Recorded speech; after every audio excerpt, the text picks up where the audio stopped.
Tonight, if you think of Egypt at all, you'll probably picture gold, pyramids, and a handful of famous names: Tutankhamun, Cleopatra, maybe Ramses.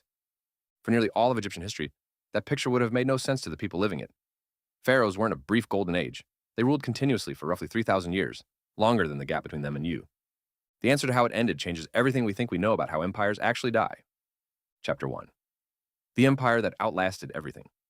Let's start with the number that should stop you cold. Ancient Egypt, as a pharaonic civilization, ran from around 3100 BCE to 30 BCE. But here's what's fascinating. That's not one story. That's roughly 170 pharaohs, spanning more time than separates the building of the Great Pyramid from the birth of Cleopatra. In fact, Cleopatra lived closer in time to the moon landing than to the construction of the pyramids at Giza.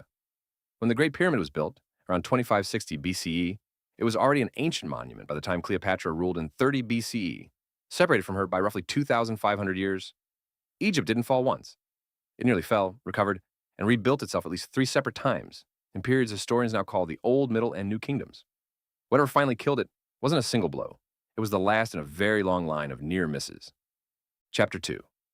The Collapse. Written in tree rings and ice. So, what almost ended it the first time? The answer isn't war, it's weather. Around 2200 BCE, Egypt's Old Kingdom, in the age of the pyramid builders, collapsed with startling speed. For decades, historians assumed the cause was political: weak pharaohs, court intrigue, rebellion. Then, in the 1970s, and expanded through later studies, climate scientists, including Fakhri Hassan at University College London, analyzed sediment cores from the Nile Delta and found evidence of a catastrophic decades-long drought, striking the entire region around that same period. The Nile's annual flood, the event Egyptian agriculture depended on completely, is estimated to have failed or dropped severely for as much as a 30 to 40-year stretch. An entire civilization built around a predictable river simply stopped being able to predict it. Texts from the period describe famine so severe that ancient scribes wrote of people resorting to desperate measures for survival. The pyramids didn't fall to invaders. They nearly fell to a river that stopped showing up. Chapter 3. The Bronze Age Apocalypse. So Egypt recovered from that. It always did. What finally broke the pattern? The answer involves one of the strangest unsolved mysteries in archaeology, an event historians simply call the Late Bronze Age collapse.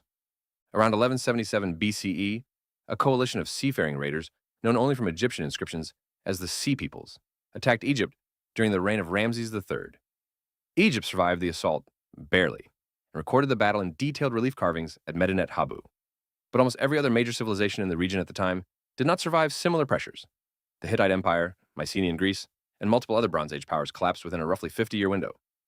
Historian Eric Klein, in his 2014 book on the period, argued the cause wasn't any single invasion, but a perfect storm: drought, earthquakes, famine, and systems collapse arriving together, compounding each other faster than any government could adapt. Egypt technically won its battle against the Sea Peoples. It just never fully recovered the imperial power it had before them. Historians sometimes describe it less as a war Egypt lost, and more as a fever it never fully broke. Chapter 4. The last pharaoh was an Egyptian. So who actually delivered the final blow? Here's where the story gets uncomfortable, because the ending isn't what most people assume. By the time Cleopatra VII took the throne in 51 BCE, she wasn't ethnically Egyptian at all. She was the descendant of Ptolemy I, a Macedonian Greek general under Alexander the Great, who took control of Egypt after Alexander's death in 323 BCE. The Ptolemaic dynasty ruled Egypt using Egyptian religious and royal traditions for the throne's legitimacy, but spoke Greek at court, and Cleopatra is widely noted as the first in her family, after nearly 300 years of rule, to bother learning the Egyptian language at all. When Cleopatra died in 30 BCE, following her defeat alongside Mark Antony by Octavian's forces, Egypt didn't collapse into ruin. It was formally annexed into the Roman Empire, becoming one of Rome's most valuable grain-producing provinces. The pharaonic line didn't end with fire and destruction. It ended with paperwork, folded quietly into somebody else's empire. Chapter 5. What the hieroglyphs cost us. So what did losing the pharaohs actually cost? The most staggering loss wasn't political. It was linguistic. By around 400 CE, no living person could read hieroglyphic script anymore. The knowledge simply died out over a handful of generations, as Egypt shifted first to Greek, then to Coptic, then to Arabic following the Islamic conquest in 641 CE. For roughly 1,400 years, an entire civilization's written history sat carved into stone across Egypt, completely unreadable to anyone alive, including the Egyptians themselves. Here's the hidden detail most people never hear. The word hieroglyph itself comes from Greek, hieros meaning sacred, and glyphein, meaning to carve.